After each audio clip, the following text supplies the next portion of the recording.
मथुरा का मुसलमान हो, इस मुल्क के किसी हिस्से का मुसलमान हो, उसे अगर एक यकीन है, बड़ा गहरा यकीन है, तो अपने हिंदू साथियों में, अपने हिंदू भाइयों में है। सरकार में हो ना हो, सरकारें जैसी भी आए, प्रशासन पुलिस के जैसे भी आए, लेकिन उनको यकीन इस बात का है कि हम एक परिवार के हैं और एक हमको अगर हमारी देखभाल करने वाला कोई है तो हमारा बड़ा भाई, हमारे हिंदू साथी, हमारे पड़ोसी मालिक। और ये बात मैं मथुरा में आकर समझाऊं, मथुरा में आके ये बात आपको समझाऊं कि जमुना के किनारे पर आप जाते हैं, स्नान करते हैं मेरे हिंदू भाई, और मुसलमान भाई वहीं का पानी लेकर वजू करते हैं और कहते हैं हम पाक हो गए।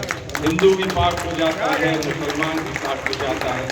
कृष्ण जी की ये जन्मभूमि, कृष्ण जी की जो कथाएं हैं, कृष्ण जी के जो संदेश हैं, वो जो लोग ना माने, ना समझे और जो जिनके पदों पर ना चले, तो वो क्या हिंदू और क्या मुसलमान है, वो तो इंसान ही नहीं है।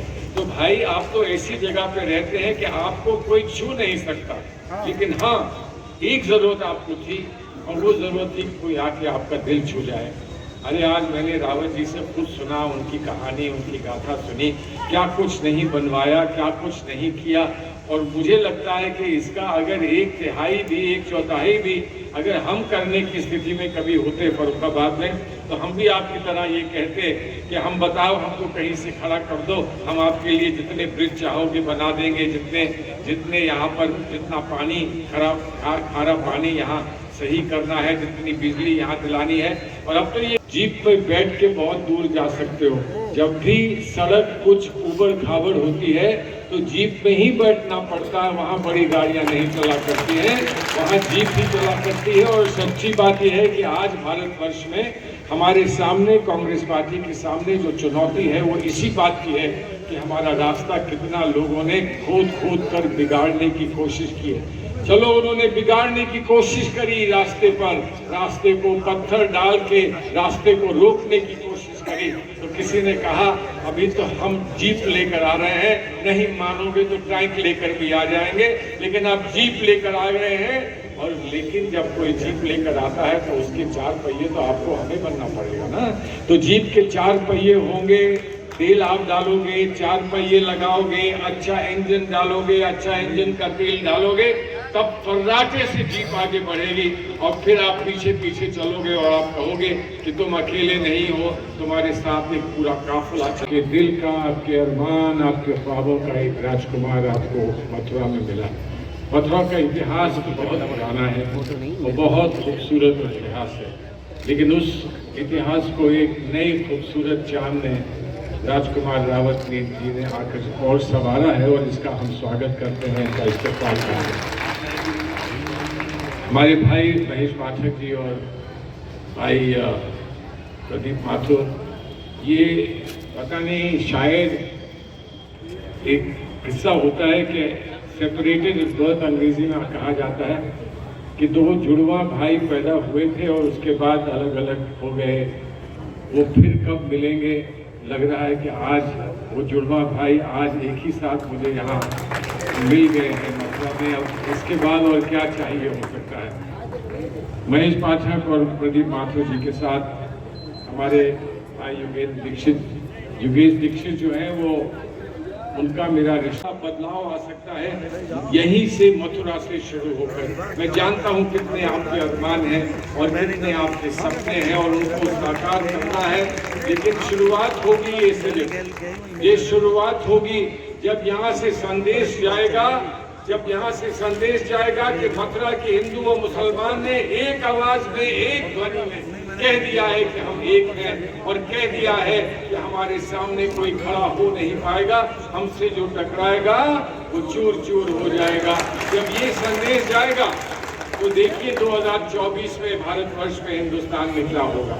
सच्ची बात यह है कि देखिए, आबादी का घर छीन लिया, आप पर 900 रुपए लगा दिए, राहुल गांधी का घर छीन लिया, राहुल गांधी का वो स्थान वो छीन लिया जहां पर वो आपकी बात कह सकते थे, भारतवर्ष की बात कह सकते थे। लेकिन उन्होंने क्या जवाब में कहा, उन्होंने कहा कि मुझे कहीं कोई कष्ट किसी बात का नहीं है, बस मैं चाहता हूं कि मेरे साथी, मेरे सारे जानशीन एक बात समझ लें कि हम डरते नहीं हैं, हम डरेंगे नहीं। और संदेश दिया है, डरो मत, ये संदेश दिया है। लेकिन उस संदेश में मैं एक बात बता दूं, जिन लोगों की, मक्कारों की, और संदेश ये है कि अब तो तुम्हें डरना ही होगा, अब तो तुम्हें डरना ही होगा। अगर उसको बढ़ा दो और 4 तारीख को सही वोट डाल दो तो फिर डरने वाले को मरना ही होगा। और उसके बाद कोई उनका राजनीतिक जीवन बचेगा नहीं, क्योंकि कहीं ना कहीं जाकर उनका राजनीतिक जीवन समाप्त हो जाना चाहिए। अब बहुत कुछ हो चुका है, अब पीड़ पर्वत सी हो चुकी है। अब हमें इसको बर्दाश्त करने में अब हमको बड़ी तकलीफ होगी, और आने वाली पीढ़ियां हमसे पूछेंगी कि जब आपको मौका मिला था इस देश को संवारने का, सजाने का, हिंदू मुस्लिम एकता को, सबको, पूरे विश्व को दिखाने का, तो आपने क्या किया था? तो उस समय आपको ये कहना नहीं होगा कि हम तो घर बैठे थे भाई, हम तो बहुत डरे बैठे थे, सहमे बैठे थे, हम तो सिर्फ एक दूसरे से बात ही कर रहे थे। आप बड़े फख्र के साथ कहोगे, हम लाए हैं तूफान से कश्ती निकाल कर, इस देश को मेरे बच्चों रखना संभाल कर। इस जज्बे के साथ राजकुमार रावत हाथ एक दफा और इतनी दफा उठाए हैं, ताली बजाइए और कहिए मेरे साथ, हम होंगे कामयाब, हम होंगे कामयाब, हम होंगे कामयाब। जय हिंद। जनसभा ने हमको संदेश दिया है, हम तो संदेश बाद में देते, हमको जनसभा ने ये संदेश दिया है। इतनी ताली मैंने कभी किसी कैंडिडेट के बोलते हुए और दूसरों के बोलने में नहीं सुनी जितनी आज मैंने ये सुनी। इतनी बड़ी संख्या में लोग यहाँ एकत्रित हुए, मैं तो पहले भी आ चुका हूँ मथुरा, इतनी बड़ी संख्या में लोग यहाँ एकत्रित हुए हैं। बस अब हमको बहुत पक्का अपना मन बना लेना है, और यही मैंने सबसे निवेदन किया है कि जब भी रास्ता बिगड़ा हुआ दिखता है या कोई रास्ता बिगाड़ने की कोशिश करता है तो जीप से और बेहतर कोई और वाहन नहीं होता। आज जीप हमारा वाहन है। जीप पे सवार होकर हम पूरे मथुरा को, पूरे विश्व में, पूरे भारतवर्ष में ये संदेश पहुंचाएंगे कि जो बंटवारे की राजनीति भारतीय जनता पार्टी करती है, जो छुपकर अंदर से वार करने की राजनीति भारतीय जनता करती है, उसको कोई स्वीकार नहीं करता। मथुरा में स्वीकार नहीं करता, कृष्ण जन्मभूमि में कोई उसको स्वीकार नहीं करता, और उसे यहाँ स्वीकार नहीं करता तो और कहाँ उसको स्वीकार करने का मौका मिलेगा। सलमान साहब, क्या ये अजीब नहीं है कि जिन्हें आपने घोषित किया वो निर्दलीय हैं और जीप से चुनाव लड़ रहे हैं, और जो आपके पार्टी से निष्कासित है उनके पास आपका सिंबल है पार्टी का?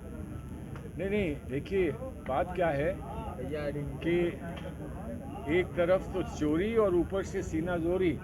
मुझसे कोई छीनकर मेरे घर से कोई ले जाए और फिर मुझसे पूछा जाए वो कैसे ले गया, ये तो काम उसका है जो निगरानी करता है कि किसी के घर में चोरी नहीं होनी चाहिए।